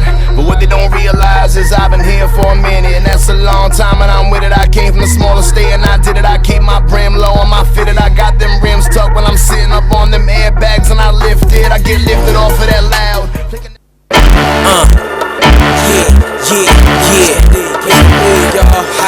Yo, it's the league, yo, ayo, you similar to drinking mad vinegar. All sour in your face, looking all sinister, bitch. I never been the one apologetic. You worried and pathetic, I murder you and forget it. Yo, you credit, I'm the judge of you. Your skin is uncomfortable. Sold your own soul to a gin, but yo, how much is due? You want your family, your friends, and your bloodline. You been cursed like Dracula when the sun rise. But when that gun rise, one eye closed. But a dog motherfucker with my 1-9 blow. Get your head split, talking all that rhetoric you bet see. Paramedics pathetic, you headed for that dead pit. Making you hope that it's over while you close to a cobra. When the venom's like a dose of Ebola. Got that fatal exposure like radiated Chernobyl. Razor blade in your vocals, I lacerate when I'm postal. Never lose your heart, even if you're bloody in a pool of sharks. Even if you're tired of a Lamborghini, you're pulled apart. Better prove your tough, fucking with the lead killer. Blowing my trees, make it easier to breathe, killer. Easy, killer. You fucking with the league, nigga. You like me, bleed, but shit, Godzilla. I'm down there like Nokia. You looking like Tokyo. I stomp through your hood. Even if I'm taken out, would I do it all over again if given? So more hood, more good. In the booth, I'm more nicer than rednecks in the woods. Nicer than urban young niggas with the gun, nigga. Nice as my young bitch tongue on the gun, nigga. I do this for fun, nigga. I'd rather bust around than bust my gun, nigga. real shit, I got 3 sons, nigga, that's 4 times the beef through the math if the street, nigga. Come on, man, how could you not fuck with me when all you getting in return is love from me? If you love us, let the money drop. We doing numbers for the brothers on the corners of the gully block. For the mothers and the daughters who be wanting for the son they shot. And all them kids doing money hop. If you love us, let the money drop. We doing numbers for the brothers on the corners of the gully block. For the mothers and the daughters who be wanting for the son they shot. And all them kids doing money hop. Ooh, no, you're not impressing me still. My niggas next to me will get ill. I've been nice in Centerville, word. Shout out to Bill. All my other cousins, they will kill. My mom blood on that. Got to swing any blood on tracks. Brownsville in the Bill fall back. It's real. I rep the Jersey at the service with a murderous skill. Pittsburgh down P where the curtains are still. Got an appetite to kill them on the hunt for a meal. Catch a blind about the dirt and let them die in they filth. Bring a couple goonies with me, homecoming the building. They outside in the wheel just chilling. Slip up if you want to. Road dogs are hunting for dog food. If I wanted to, I give it to all you. The music is awful, half crazy, no seconds to burn. I'm in the race against time so I can finally purge. What you thought was gonna happen when I'm in the verse? You got a problem, put the hazards on the hit the reverse. And then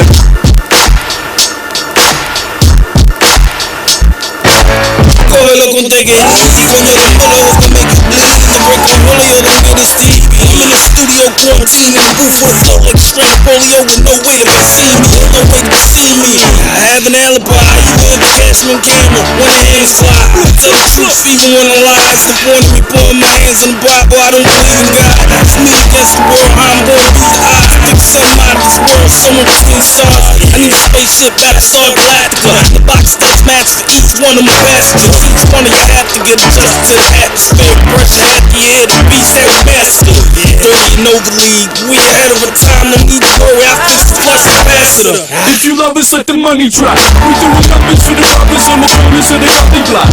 For the mothers and the daughters who be wanting for the son they shot. And all them kids doing money hop. If you love us, let the money drop. We doing numbers for the brothers on the corners of the gully block. For the mothers and the daughters who be wanting for the son they shot. And all them kids doing money hop.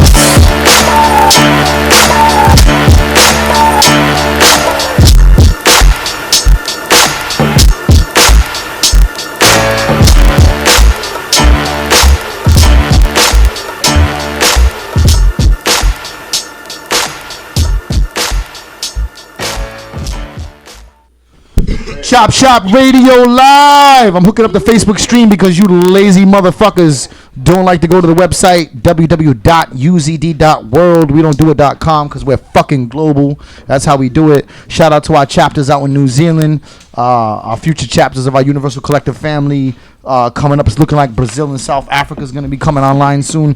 But even though we are connected to certain international and global movements, we always like to bring it back to where we are from. You know what I'm saying? Because we like to build with people from around where we from. You know what I'm saying? That doesn't mean that they're just local and they don't do nothing. But it means that we also like to showcase the cats that are around in this region that are making moves. So we have a good brother in the building right now. Chop Shop Radio for you lazy bastards that are watching the Facebook stream and not the real one. Go watch the real goddamn stream. www.uzd.world. Do you know how fucking hard it is to get a... How many of you niggas got a world? .world. Actually, it's cheaper than .com. Why he gotta go and... But still, it's global though. You see where I was going with this? People were probably like impressed, like, these motherfuckers got .world. This guy. Little Bow Wow challenge. Oh, Little Bow Wow challenge. This fucking guy, yo. Listen. Listen. Yo. The Chop Shop Radio, we're live 6 to 8 every Thursday. www.uz.world. Don't pay attention to this fucking guy. We're firing and I'm hiring a white guy to take his position. That's how we doing it. Can't find me, bro. He said he's right. I know how to host. I know how to host and talk, but I can't use a motherfucking computer to save my life. Only thing I can do, I'm a social media whore. I can post all over social media, but don't ask me to do nothing. Shout out to my sister watching. My sister's finally watching. You know what I'm saying? Thank you. We only had to get real successful and go a year for you to watch an episode. Shout out to my sister. You know what I mean? Yeah. Yo, the support's real. So She been you talk for the last fucking 20-something years. listen. All the black people in the room are still upset because the Latinos think that Big Pun is bigger than Biggie. Just get over it. It's the truth, all right? Yeah, about the same size. He was bigger. What the fuck? We're talking about lyrical skills here. I meant bigger. Why you gotta go to weight though? Why you gotta go to weight? Some people are weight challenged. Why you gotta go there for? But Biggie was not that big. Why you gotta go there? I like what? I like big girls. I'll say it. I like big girls. What do you want to do? I'll say it on camera, motherfucker. We already know that. I mean, so, moving forward, you know, all the girls that I've ever been with are now quite looking in the mirror like, is that why he like me? Especially Bertha. Bertha just sounds like a big girl. Could you be a skinny girl named Bertha? Could it be? Bertha's the big girl that comes with the other girls and says, I want to leave because she knows that nothing's going down with her. So she's the one that throws the block when you're trying to. She's the one that we gotta go. We came together. We lead together. She's the one that What do you see what Dave Chappelle did? He was like, I got weed, I got snacks, and then the big girl, he was banging around the big girl. You seen that? No, we just get you. We don't need snacks. We just get you. And you. All right, I'm currently in a relationship that I won't be if this conversation keeps going. So we're gonna we got a special guest in the building. Could you properly introduce yourself? Gorjus, Killa, Newport, Rhode Island, Soldier Set, ENT, Woe Gang, ABMG. All right, and you got some other people in the building. You want to introduce them real quick because we gotta whether they want to sit in the background or not. They're in the chop shops. They're gonna introduce themselves. This is my cameraman, Chopp, 400 Chopp. Yeah. This is the other head person of Woe Gang, ABMG, Britta. Yep. What does that stand for? The acronym ABMG, by the way. All about money, gang. All right. So, Soldier, we've never really physically met, but I've been watching you for a while as an older head. I was talking earlier when I put up the post about you. I've followed you for a while. I reached out to you a couple of times. We actually finally got to get you in here. The Prince of the Port, the other things like that. One thing I respected before we start. One thing I respect about you is same thing I respect about Passionate. There's a lot of people who come from places that are looked at a certain way, right? And we're not going to go into it because I've already saw. I did my homework. I've seen other interviews. I've already heard you comment on it. I'm not going to bother you with the whole. Have you ever heard people because you're from Newport and you're a street? But we're not going to fuck all of that. But what I'm saying is that I like the fact that you're a guy like me. Like, we fuck with a lot of New York people, but we rep Rhode Island. Passionate MC goes around the world, but he reps Cranston. He never says he's from Providence. First thing you said was Newport. So what I'm saying is I respect you for that. Highly respect you for that. You know what I'm saying? So could you talk a little bit about like what it is you do? You're a hip hop artist. You got a group. Give people that don't know you that are watching, because there's people from New Zealand right now watching. People around the world that are watching. So give them a little background on who Gorjus Killa is. Man, I rap, I sing, I battle rap. You do R&B? Yeah. All right. Battle rap. I produce on my own studio videos. Man right here shoots them, I edit them. There's a lot going on, man. Everybody that's in my team, Soldier Set, ENT, that started back in 2001 when we was young.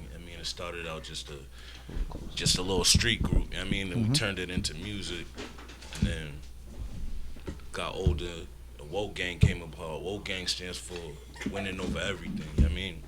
So that's basically like everybody not trying. Is that a different subdivision of the original of the Soldier Set? That's like part of it, like a division. Okay. Woe Gang is me, ABMG, Britta, and King Handsome. King Handsome's locked up right now doing 2 years. But that's us three.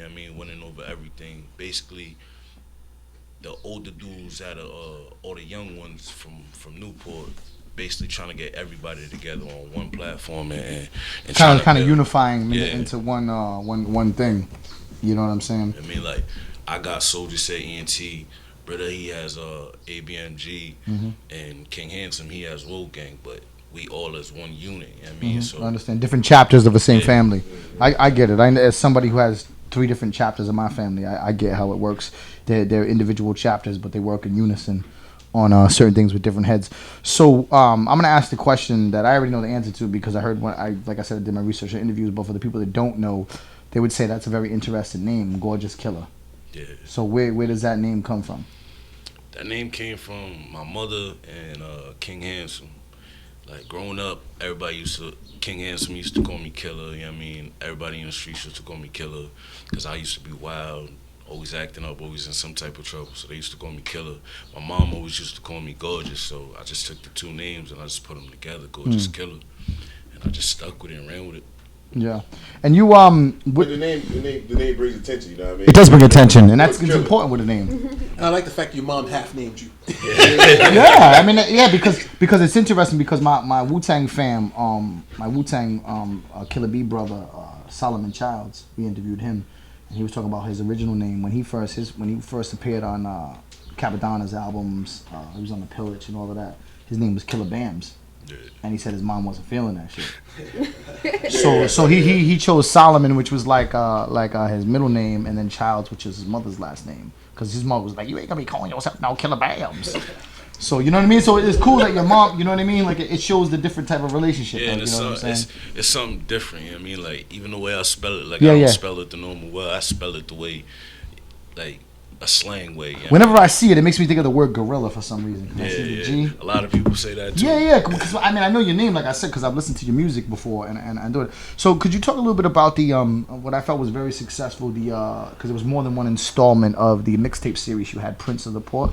Yeah, the Prince of the Port. How many was it? 3 of them? There was 8. 8? Jesus Christ, that's a lot more than I realized. Okay. Well, so, actually 7. The last one I just dropped was Prince of the Port. I didn't name it Prince of the Port. I named it the King, the Prince turned King. Yeah, that's the one with your son, right? Yeah. On the cover. Yeah. Okay, I saw that. I saw that. On thatpiff.com. Yeah, just put Gorjus Killa and you spell it. Well, you can look at the flyer. It's, just type in Gorjus Killa on thatpiff.com and you see about 15 mixtapes pop up. So, what do you feel like is the current climate in Rhode Island hip hop right now? Like, how do you feel about the scene of hip hop in Rhode Island right now and your place in it? You can speak on it, bro. We ain't censoring. We don't give a fuck about nothing. You can say all you want to say. I always keep it on it. That's what I'm saying. But I'm saying, feel free to. We're on the Chop Shop. You can say whatever the fuck you want to say. The scene in Rhode Island right now is kind of shaky. Like, a lot of dick riding going on. Yeah, a lot of fighting going on today, motherfucker. Yeah, a lot of fighting going on. But that preceded. That was the post dick riding era. It's like now there's some fight. Now everybody realized how much dick riding was going on. So now they got to fight to not look like they was dick riding. It's like. It's like this guy he did anything good. It's like big puns better. Nah, but it's like Rhode Island artists, they get along for about 3 months and then they go back to fighting again. You know what I mean, there's no so like a bad relationship. You know what I mean, like everybody did like be my baby's mom. Like a big The beginning, all 5 of them. The beginning of 2017, Rhode Island was making noise. I mean, there was a lot of people putting a lot of good music out, a lot of good videos. I mean, a lot of movements being made, and then all of a sudden, everybody's starting to beef with each other again. It's like every 3 months they want to beef with each other. Nobody's gonna. It's like the Molly thing. Like Molly comes around for 3-4 months, and then it's ecstasy for 3 years, and then it goes back to Molly for 6 months. Mm-hmm. Nobody's gonna get analogy. Right now we're in the ecstasy phase, by the way, in case you're wondering. Nobody's gonna make it out of Rhode Island if that's what's gonna continue going. You know what I mean, because you got some of the biggest names in Rhode Island beefing over petty stuff. You know what I mean, and you got people from out of states and overseas looking at them. You know what I mean, they're looking at them like, oh, if he's beefing in Rhode Island, everybody else is beefing in Rhode Island. Yeah, and it kind of gives a bad taste on it. The people that make it and say they from Rhode Island, we never heard of them. Yeah, like a lot of them dudes. I ain't never heard of Euro before he got signed. Because Euro's not really from Rhode Island. He's from Dominican Republic. He was here for a little while, and he reps Rhode Island. But I'm not. Us being from Newport too, it's really hard for us to unite with these people, and especially if they're going to be beefing, because if we're trying to unite and come together and work, and then you start beefing, it's like. We gotta take sides. Do you feel more like outsiders? Yeah, do you feel a barrier? Do you feel like a barrier, like you're an outsider because y'all not from Providence? Do you feel that barrier? Definitely. See, that's crazy because like I'm from Prov originally, but I don't recognize that boundary. But that's just me though. But I don't recognize state boundaries or international boundaries either. But that's me though. Some people only recognize sides of town. If you pay attention to everything that's put out, Rhode Island, the top 25 Rhode Island artists, the top 10 or whatever, everything is a Providence artist. You don't mention nothing about Newport, Pawtucket, Focus is in Charlestown. You don't mention no other artists but Providence.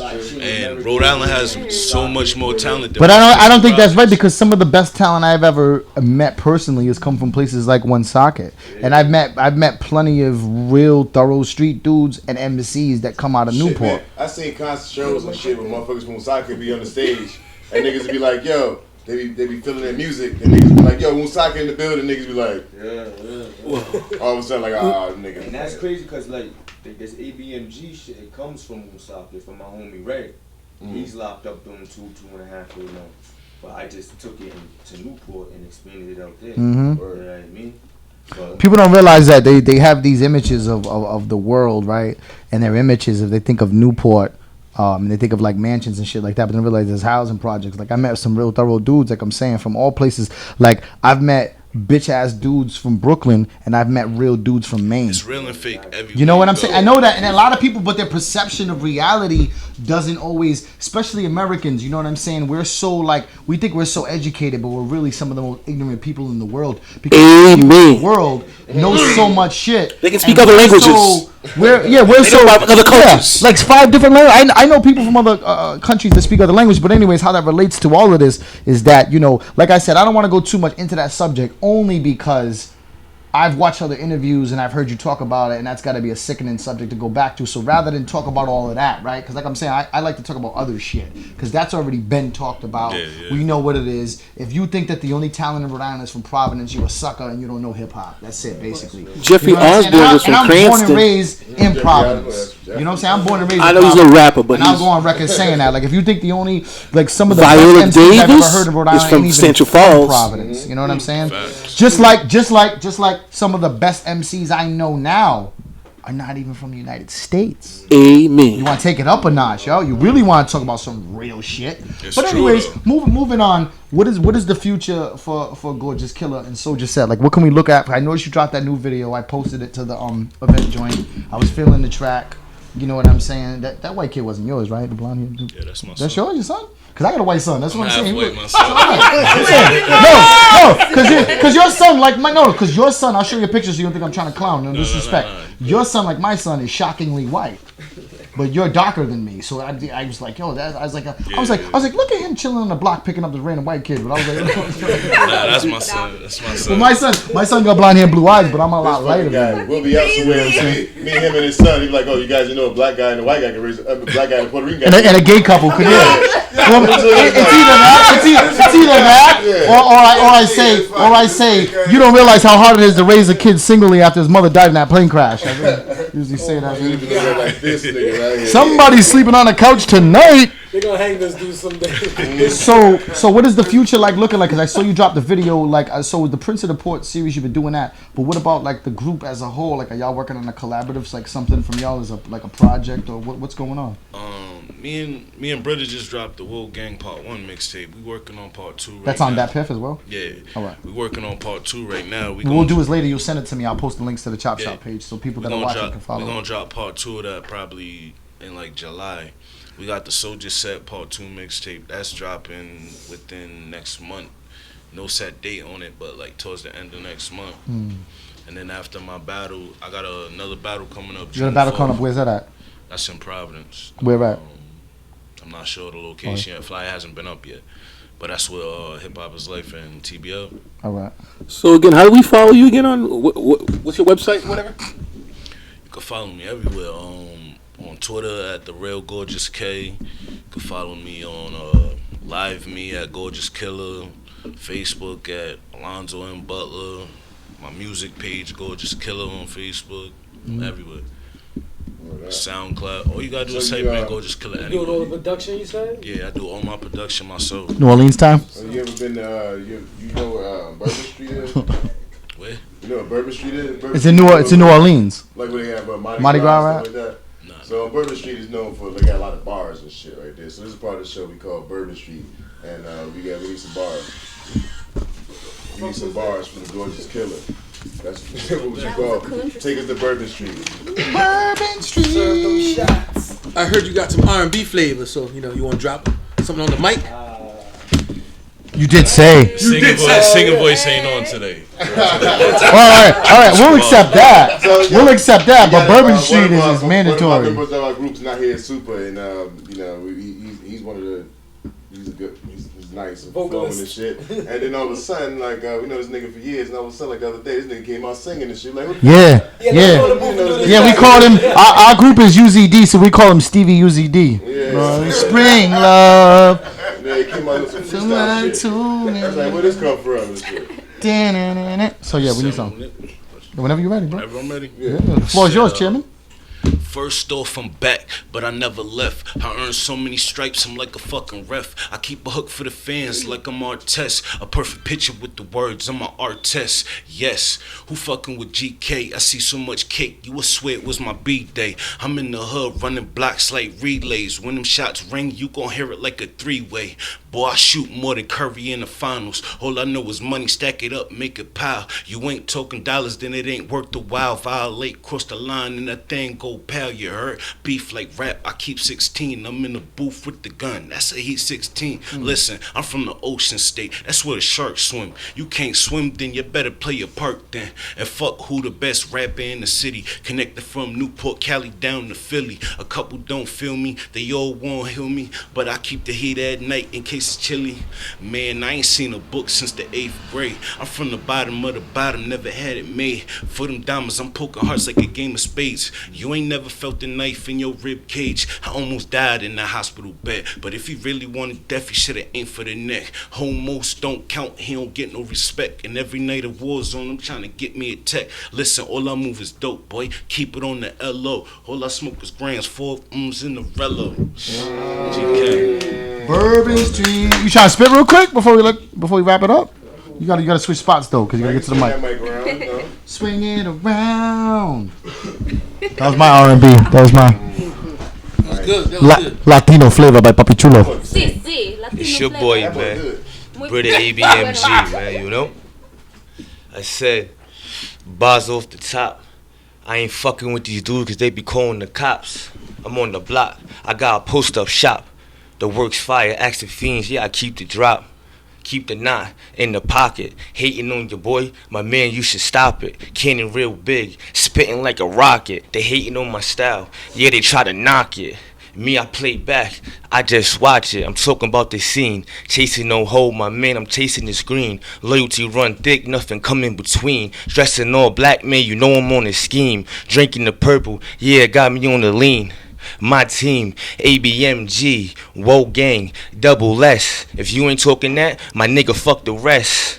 Shot to your cannon, I meant shot to your head. I'm chasing this bread. I know a couple niggas that probably want me dead. Free Red, Jew and my brother too.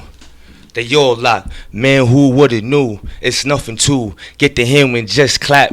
It's Newport, you know where we at, trying to put it on the map. If you snitch, you get no daps. I'm in the trap, trying to serve this crack. Got 4 kids, tired of doing bids. I released this cannon, bullet hitting your wigs. Chill, man, it's ABMG, Whoa Gang, Double X, man. Whoa. Alright. So Gorjus Killa, if you wanna, last couple of things before we wrap it up, you wanna say any shout outs or anything you wanna say before we let you go? And obviously, you know, we'll play your videos, have you come back on the Chop Shop and drop new projects and Make stuff sure like that. y'all watch that new video I just dropped, The Real Is Back. It's actually on the Chop Shop site too. Yeah. It's on the page, actually. Make sure y'all listen to that, man. There's a lot of words in there y'all gotta hear. I mean, really pay attention to though, like just listen. Make sure y'all. I think these days it's fucked up because I think that lyrics sometimes go over people's heads because they're so concerned about the beat that they miss the layers of lyrics sometimes. They're so they're so tuned into the little Uzi Verts and Lil My whole thing is like everything we doing is original. Like it's original. Yeah, we feel like everybody that I rock with, that I do music with, that's in my team. We don't feel we make rap music, hip hop music. We don't feel we make that. We make struggle music. I mean, like shit that we actually been through. Like that Jeezy Thug Motivation 101 shit. I mean, we make we call our music struggle music. Like that real shit. Like, real, exactly. Shit we living. Yeah, but that's been the fictation of hip hop. That whole fake it till you make it, and like I said, we live in an era where one of the hottest songs, the dude starts his verse with rah rah rah. Like, what the I'm fuck? not gonna rap about. Don't go there. I'm not gonna rap about a Lamborghini when I'm riding in a minivan, tinted down. You know, like I'm not gonna do it. Yeah, but he used it in the context. Rah rah, like a dungeon dragon. That had a context. What the hell was Homeboy talking about? That shit was fire. That was fire because it was the context of the conversation. But when you start your verse like rah rah rah, my son can do that. He's 1.5. Well, I mean, I don't get what but anyways, it's nice to see people with originality, and that's why we built this platform, because we do music ourselves, but we don't even play our music. We don't do we really deal with other people on the show. Yeah, and he still, I still write the rest of his verses. So basically, I'm retiring. I'm the only guy that never made it to industry that's already talking about retirement. But I'm gonna retire after the Universal Killer Bees album and possibly a solo joint. But we thank you brothers for coming through. Stick around because we're doing politics after this. Thank you for coming to the Chop Shop. Chop Shop Radio every Thursday. Check it out. See, look right here. Look, that's the real stream right there. See, the one that don't like that. That's the real stream right there. www. Think y'all see this? Look, that's the real stream. Y'all should be watching with the videos at www.uzd.world. Get with it. You know what I'm saying? Mess with us. Check out Gorjus Killa. Make sure you check out, look for DJ Johnny Juice, the legendary Public Enemy. We'll be back next week, 6 to 8 Eastern Standard Time. Hallelujah, holla back. Hallelujah, holla back. Shout out. Hey, yo, no, sir. Feels good to have you back home, baby. It's about time to talk to the people. Let them know how you feel. CT Zone. Say hey. No, sir. Talk to me. From the high ridge to the top of Dale Street, I build with the mammals in the water with whales meet. Grandpa went hard, he should own Pepper's Farm. All of my life, poppy seeds and chicken palm. Chicken George who planted the chicken feed. Now that's just the book on Alex Haley's news feeds. As I return, red wine on deck, baby, and I feel great. Grandpa Esau, that's Fat King Cole. My flow is debate, destroyer, Twitter troll. Music is butter, I'm definitely on a roll. My father was a father to the whole hood before. Home is where the heart is, not always where the heart is. So build your own brand, that's what we tell the artists. You gotta be a hustler like Nostra, baby. That's if you wanna take it to the top. Lego. And to my people doing bands, all of the hustlers with the kids. ESP on and poppin'. It never be an option. I just go out and get it. The mountaintop is my mission. The mountaintop is my mission. Top is my mission. In the keys of life, play the chords of blind fear. Had to feel my way through, eat through, ESP here. Laid out on the bed, pins and needles and futons. Internet thugs, toss letters and croutons. Here of a beehive and a wavier place. Broadway Joe walk from Waverly Place. This that name and swag, y'all. Watch me cook like this and take them home. Fold in my hand, cigar like Hannibal. Love it when a player come together, that's annual. My away scene became the 18. I'm the local scene before I was 18. Some respect, y'all, welcome me home. There's one more album for the books and we gone. ESP, baby, it's the return of the into the corners worldwide. Cairo is suicide. Cairo is suicide. West Coast in the building. East Coast top billing. I'm dirty South City getting it. Midwest, I know you feeling it. No bliss, yeah, I'm feeling it. Yeah, searching hard for the high got me home. Ribbon up in the sky got me grown. Follow the star via the third wise man. My gift is a gift, I got sirens. Most of y'all can't come back around to play. My A1s from day ones will always pave the way. For real, yo, that's a real talk right there. Yeah, new album, new life and new experience. Fresh like my pharaohs up in the pyramids. Mirror your mind from the mirrored images, because reality's really all in the scrimmages. Experience like Jimmy plus the guitar. My national anthem is perception of a star. Believe that ESP has returned. And I'm back. And I'm back. Into my crowd's universal. Writing scripts in my journal. I just flow off adrenaline. Music is so feminine. Sweetie must be a comet. Big faces in my pocket, but I don't do it for the profit.